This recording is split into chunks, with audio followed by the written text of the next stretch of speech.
శుభములు కలుగు నీకు.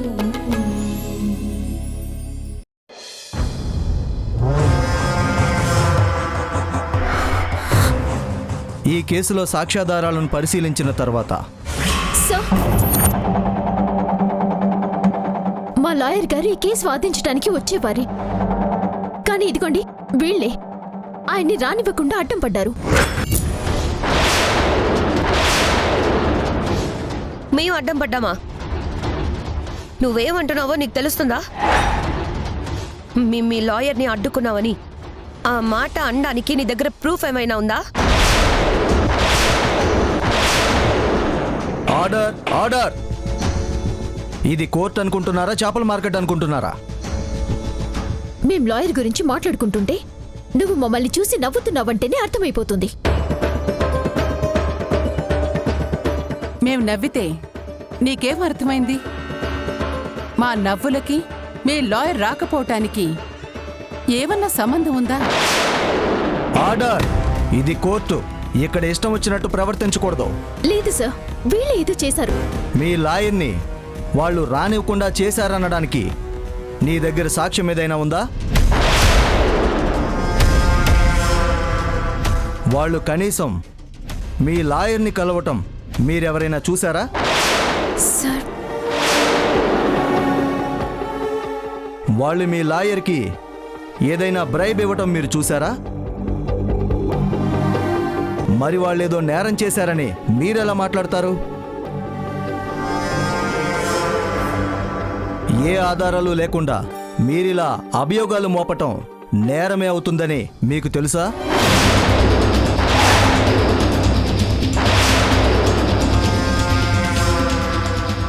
ఈ కోర్టు హాల్లో మీరింత అనుచితంగా ప్రవర్తించడం తప్పు.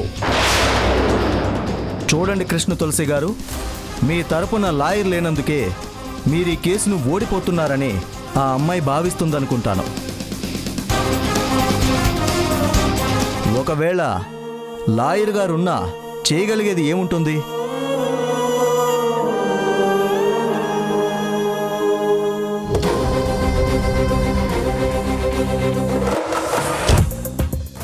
సాక్ష్యాలు, ఆధారాలు అన్నీ సునైనా నేరం చేసిందనే చెప్తున్నాయి.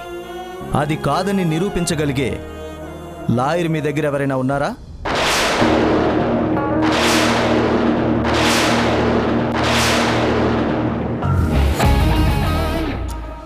ఇప్పుడు మీ తరపున ఎవరైనా లాయర్ ఉంటే వాదన కొనసాగించడానికి నేను అవకాశం ఇస్తాను. ఎవరైనా ఉన్నారా?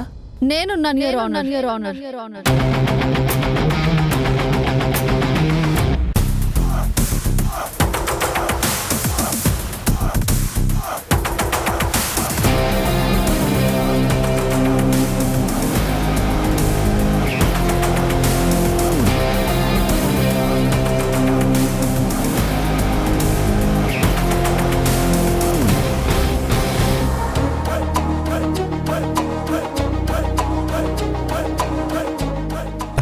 జ్యోతి. ఎవరు బాబు ఆవిడ? లాయర్ జ్యోతి. హైదరాబాద్లో తను చాలా ఫేమస్ లాయర్.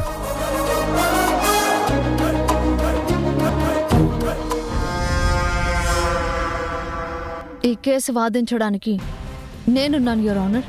ఏమా, ఇప్పుడు ఈ కేసును మీరు వాదిస్తారా? వాదించడానికే కదా మై లార్డ్ అంత దూరం నుంచి వచ్చింది. ఈ కేసులో అంత స్పెషల్ ఏముందని మీరు అక్కడి నుంచి ఇంత దూరం వచ్చారు?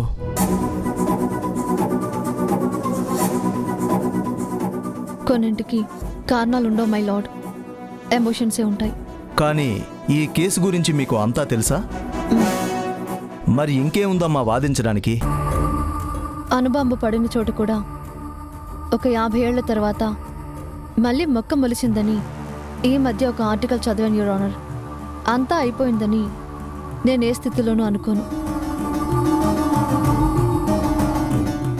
Okay, granted. అసలు ఎవరమ్మా ఈవిడ? అందరూ ఈవిడికి అంత బిల్డప్ ఇస్తున్నారో అసలు ఆవిడికి కేసుకి సంబంధం ఏంటి? అదే నేను ఆలోచిస్తున్నాను. జ్యోతి లాంటి టాప్ లాయర్ ఈ కేసు వాదించడానికి రావటం ఏంటా అని. అమ్మా, ఎవరొచ్చినా ఆధారాలున్న కేసుని వాదించి ఏం చేస్తారు? ఓడిపోవడం తప్ప. Shall I proceed your honour? Yes, proceed. Your honour, ఈ కేసులో ముద్దాయిగా నిలబడిన ఈ సునైన నిజంగా చాలా అమాయకురాలు యువర్ ఆనర్. ఎంతో మంచి పిల్ల. యువర్ ఆనర్, ఈ మాట చెప్పడానికి జ్యోతి గారు అక్కడి నుంచి ఇక్కడికి వచ్చారంటే నాకు చాలా ఆశ్చర్యంగా ఉంది. నిజాలన్నీ బయటపడ్డాక అప్పుడు ఇంకా ఎక్కువ ఆశ్చర్యపోవాల్సి వస్తుంది చంద్రకాంత్ గారు.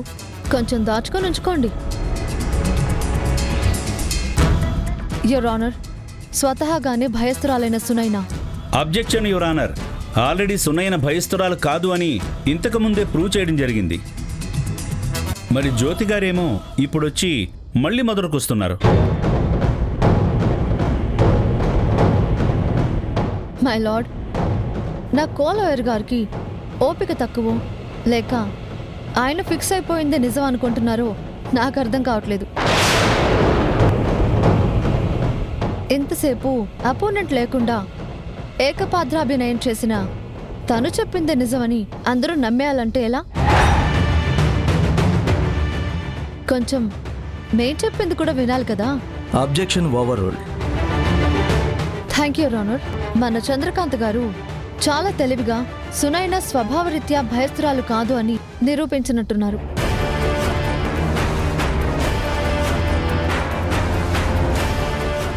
ఒకసారి కృష్ణ తులసి గారిని విచారించడానికి అవకాశం ఇవ్వాల్సిందిగా కోర్టు వారిని కోరుతున్నాను. Yes, you can proceed.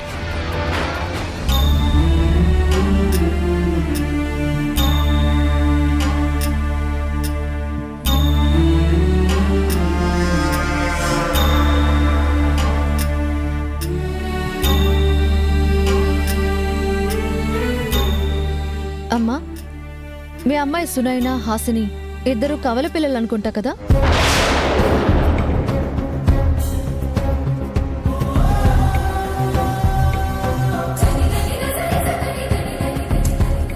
అవునమ్మా. సునైన, హాసిని ఇద్దరు పుట్టగానే ఉయ్యాలలో వేసినప్పుడు ఎలా ప్రవర్తించారో కొంచెం చెప్పగలరా?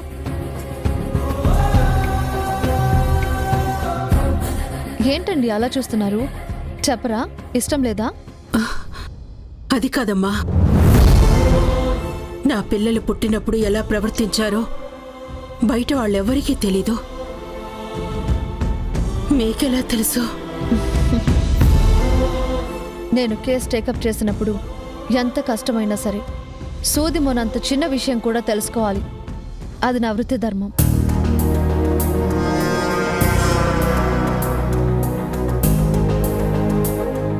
సునైన, హాసిని పుట్టిన తర్వాత ఇద్దరిని చెరో ఉయ్యాల్లో వేశారు. వెంటనే సునైన గుక్క పెట్టి ఏడ్చేసింది. హాసిని మాత్రం మామూలుగా ఉంది. సునైనని నా దగ్గర వేయగానే ఏడు పాపేసింది. అప్పట్నుంచే సునైన విడిగా ఉండేది కాదు, బాగా ఏడ్చేసేది. తర్వాత మాకర్థమైంది సునైనకి అప్పట్నుంచే భయమని. That's all your honour. ఇక మీరు వెళ్ళొచ్చు. యువర్ ఆనర్, తర్వాత అరుంధతి గారి కూతురు రేఖాని విచారించడానికి అనుమతించాల్సిందిగా కోర్టు వారిని కోరుతున్నాను.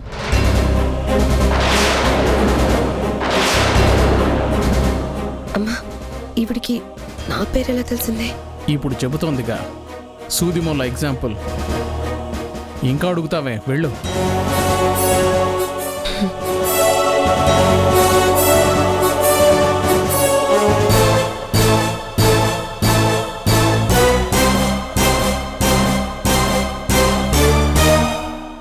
చూడు రేఖ, నువ్వు బయట ఎలా ఉంటావో నాకు అనవసరం, కానీ ఇక్కడ మాత్రం ఓన్లీ నిజాలే చెప్పాలి. నేనెప్పుడు నిజమే చెప్తాను. Okay, very good. నీ గురించి నాకు పెద్దగా తెలియదు, అందుకే నువ్వు అబద్ధం చెప్తే నేను మళ్ళీ నీ పని మనిషి లక్ష్మిని పిలవాల్సి వస్తుంది.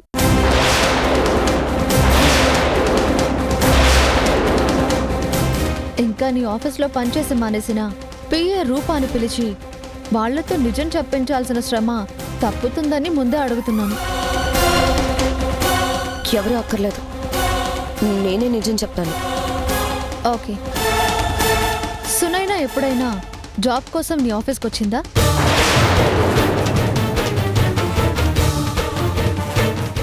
Objection your honour. Sunayana Pranay దగ్గర జాబ్ చేయటానికి, రేఖ దగ్గరకు జాబ్ కోసం వెళ్ళటానికి సంబంధం ఏమిటి?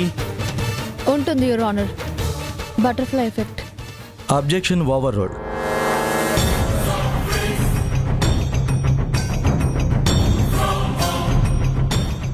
కోర్టులో సాక్షులు సైలెంట్గా ఉండకూడదు. చెప్పు. అది వచ్చింది. వచ్చి ఏం చేసింది? పోనీ నువ్వేం చేశావు? నేనేం చేయలేదు. అదిగో నిజం చెప్పాలి, లేకపోతే మీ మాజీ పిఏ వచ్చి చెప్తుంది. అది చాలా రోజులైంది కదా, గుర్తుకు రావట్లేదు. సరే అయితే నువ్వు వెళ్ళొచ్చు. నేను నీ మాజీ పిఏ అని పిలుస్తాను. హా? సునైనా ఆఫీస్కి వచ్చింది, నన్ను చూసి భయపడిపోయింది. ఎందుకు? నువ్వేమైనా దయ్యానివా, భూతానివా, పోనీ మగాడివా? తనలాంటి ఆడపిల్లవే కదా. ఆ సునైనా ఒట్టి పిరికిది.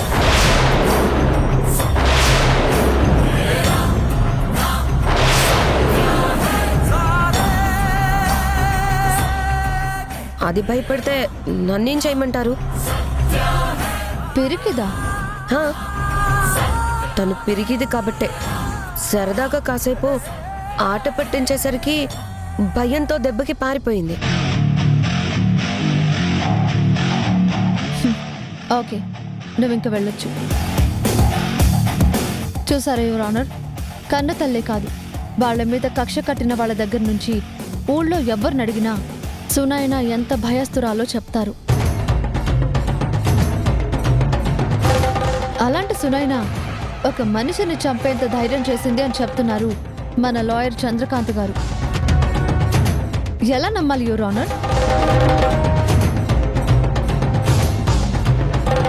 యువర్ ఆనర్, మన ది గ్రేట్ జ్యోతి గారికి నేను చూపించిన ఆధారాల గురించి తెలియదనుకుంటా. డైరెక్ట్గా చూపిస్తే అర్థమవుతుందేమో. ఆ ఆధారాలు నాకు కూడా చూడాలనుంది.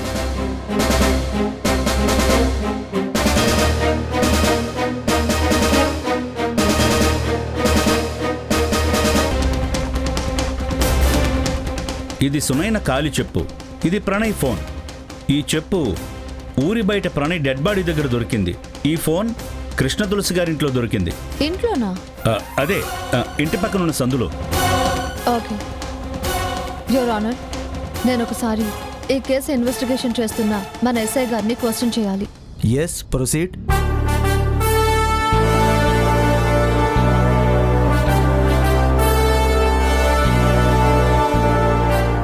ఎస్ఐ గారు, మీరు చెప్పని ఎక్కడ చూశారు?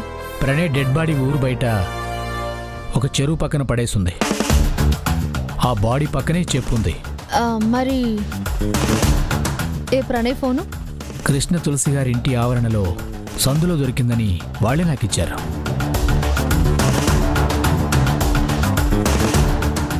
ఓకే, అంటే ఈ ఆధారాలను బట్టి సునైన ప్రణయ్ని చంపేసి ఉంటుంది అంటారు. మరి ఆ అవసరం ఎవరికుంటుంది? అది నాకెలా తెలుస్తుంది లాయర్ గారు? Order, order, order. అవును ఎస్ఐ గారు, సునైనే ప్రణయ్ని హత్య చేసుంటే ఆ పని ఎక్కడ చేసుంటుంది? ఇంటి దగ్గర లేక ఆ చెరువు దగ్గర? ప్రణయ్ ఫోన్ కృష్ణమ్మ వాళ్ళ ఇంటి దగ్గరే పడుందంటే ఏంటి అర్థం?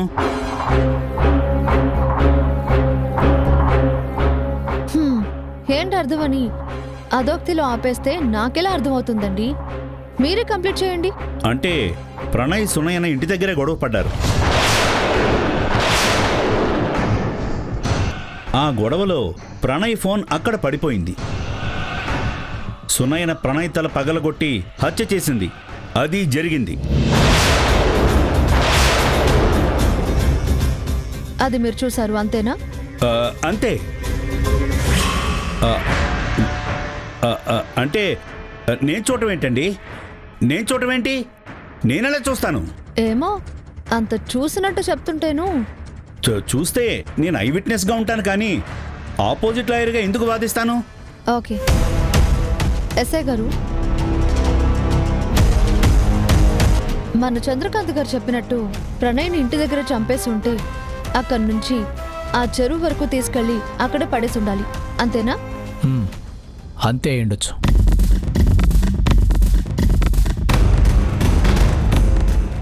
అంటే సునైనా ఒక్కతే ఈ పని చేసి ఉంటుంది అంటారు. ప్రణయ్ చాలా వెయిట్ ఉంటాడు. సునైన ఒక్కతే అంటే కష్టం. మేబీ ఎవరిదైనా సాయం తీసుకుని ఉండొచ్చు. ఎవరు సాయం తీసుకుని ఉంటుందంటారు? ఇంకెవరు ఉందిగా తోడు దొంగ కళ్యాణి. Order order.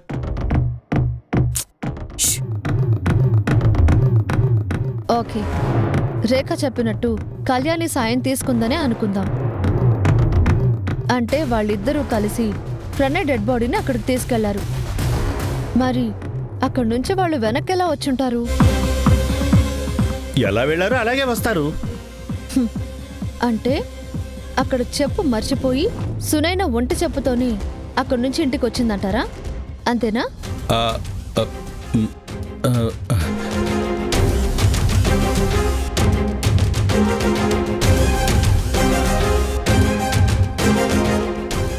అంటే సునైన అంత దూరం నుంచి 2 కాళ్ళకి చెప్పులు లేవని, ఒక కాలికే ఉందని సునైనకి తోచలేదంటారా?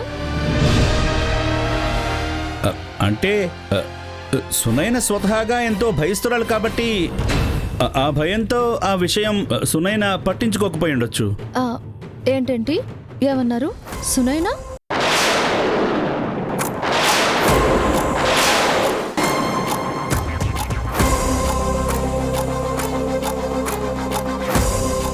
చెప్పండి చెప్పండి లాయర్ గారు.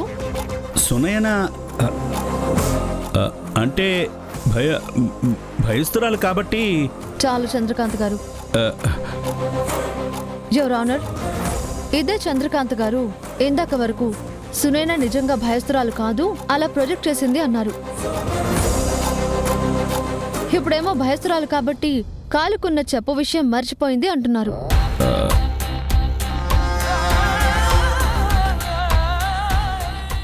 ఆయన ఏ స్టేట్మెంట్కి స్టిక్ అయి ఉన్నారో నాకైతే అర్థం కావట్లేదు.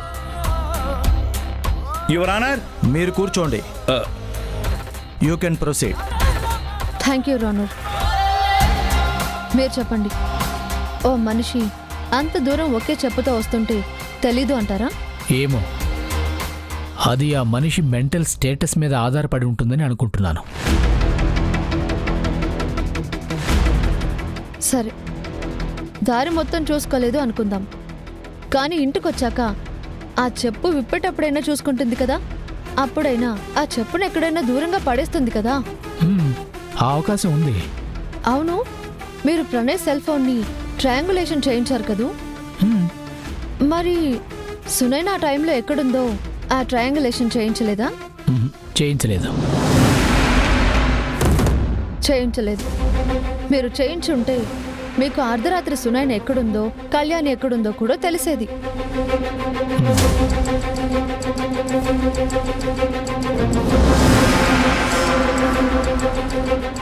యువర్ ఆనర్, ఆ రోజు రాత్రి సునైన ఫ్యామిలీ మొత్తం చరణ్ గారి ఇంట్లోనే ఉన్నారు.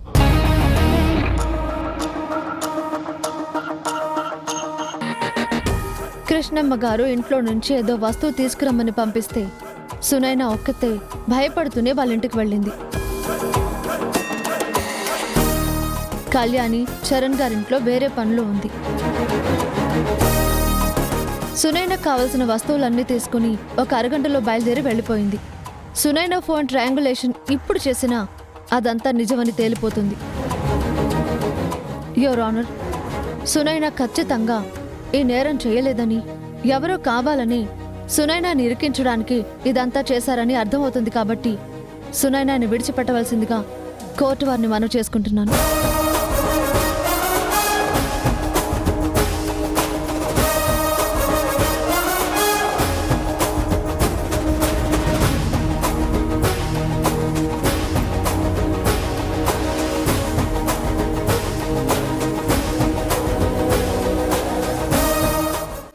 ఇప్పటి వరకు జరిగిన వాదోపవాదనలు విన్న తర్వాత ఈ నేరం సునైనా చేసి ఉండదని నమ్ముతూ సునైనను విడిచిపెట్టవలసిందిగా పోలీసు వారిని ఆదేశించటమైనది.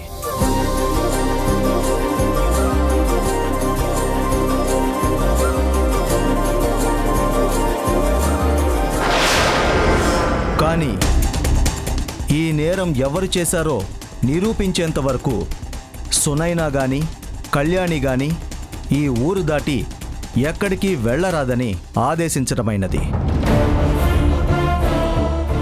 ఎందుకంటే సునైనా మీద కళ్యాణి మీద ఇప్పటికీ వేరే కేసులున్నాయి. ఆ కేసుల్ని దృష్టిలో పెట్టుకుని ఈ తీర్పు ఇవ్వడమైనది.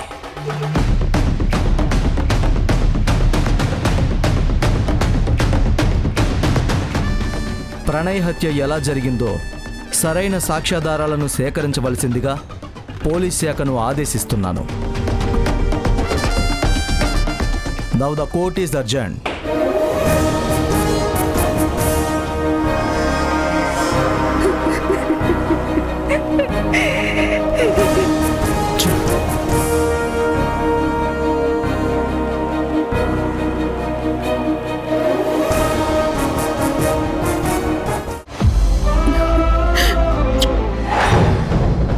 ఏంటి మోసం చేసి అన్యాయం చేసి ఈ కేసు గెలుద్దామనుకున్నారా? ఇప్పుడు చెప్పండి, న్యాయం ఎవరి వైపు ఉంది? ఆఖరి నిమిషంలో కేసు మలుపు తిప్పినంత మాత్రాన కేసు గెలిచినట్టు కాదు.